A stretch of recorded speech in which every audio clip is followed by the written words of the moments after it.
എനിക്കിത് നമ്മുടെ കോഴിക്കോടൻ ബിരിയാണി കഴിക്കാനാണെങ്കിൽ ഭയങ്കര ആഗ്രഹം. എന്ത് ചെയ്യണം, ഞാനിവിടെ ഗുജറാത്തിലല്ലേ ഉള്ളത്, വിചാരിച്ച പോലെ ഇപ്പോൾ ബിരിയാണിയൊക്കെ കയ്യിൽ കിട്ടുമോ? അപ്പോൾ പിന്നെ ഞാൻ തന്നെ ഉണ്ടാക്കിയാലേ നടക്കുള്ളൂ എന്ന് എനിക്കറിയാം. നമ്മുടെ നാട്ടിലത്തെ ബിരിയാണി കിട്ടണമെങ്കിൽ നമ്മൾ തന്നെ ഉണ്ടാക്കണമല്ലോ. അപ്പോൾ ഞാൻ അതാ ചിക്കനൊക്കെ മാരിനേറ്റ് ചെയ്ത് വെച്ചു, റൈസ് ഇതാ വേവിക്കാൻ വേണ്ടി വെച്ചു. എല്ലാം കഴിഞ്ഞ് വന്ന് നോക്കും എൻ്റെ വാമിക്കുട്ടി വീടൊക്കെ വൃത്തിയേടാക്കിയിട്ടുണ്ടായിരുന്നു. എനിക്ക് അടുത്ത പണി കിട്ടിയെന്ന് പറയാലോ. ഞാൻ എല്ലാം പിന്നെ വൃത്തിയാക്കാൻ നിന്നു. അതിനുശേഷം ഞാൻ പോയിട്ട് ചിക്കനൊക്കെ നന്നായിട്ട് ഇതാ വേവിക്കാൻ വെച്ചിട്ടുണ്ട്. പിന്നെ എൻ്റെ റൈസൊക്കെ ഓൾറെഡി പ്രിപ്പയർ ആയതുകൊണ്ട് കുഴപ്പമില്ല. അപ്പോഴത്തേക്ക് എൻ്റെ ടെസ്റ്റ് വന്നിട്ടോ. എൻ്റെ ഒഫീഷ്യൽ ടെസ്റ്റാണ് വാമിക്കുട്ടി വന്ന് ഉപ്പൊക്കെ ടെസ്റ്റ് ചെയ്ത് നോക്കുകയാണ്. വാമിക്കുട്ടി അപ്രൂവ് ചെയ്താൽ പിന്നെ എന്ത് പറയാനാ, ഒന്നും പറയണ്ടല്ലോ. അവർക്ക് ഇഷ്ടപ്പെട്ടു എന്ന് പറഞ്ഞാൽ പിന്നെ 100% ഉറപ്പാണ് ബിരിയാണി സൂപ്പറായിട്ടുണ്ടാവുന്നത്. അങ്ങനെ ഞാൻ റൈസൊക്കെ ഇട്ട് ദമ്മിടുക കേട്ടോ. ദമ്മിട്ട് ഞാൻ കുറച്ച് നേരം വെച്ചതിന് ശേഷം പിന്നെ എടുത്തിട്ട് വാമിക്കുട്ടിക്ക് ചോറ് കൊടുത്തു കേട്ടോ.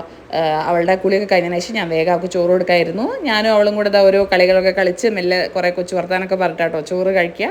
അതിന് ശേഷം ഞാൻ ഏട്ടൻ വന്നു. ഏട്ടൻ ടേസ്റ്റ് ചെയ്തു. ഏട്ടൻ പറഞ്ഞാൽ അടിപൊളിയായിട്ടുണ്ടെന്ന്. ഏട്ടൻ എനിക്ക് ഒരു ഉരുള വായിലിട്ട് തന്നു കേട്ടോ.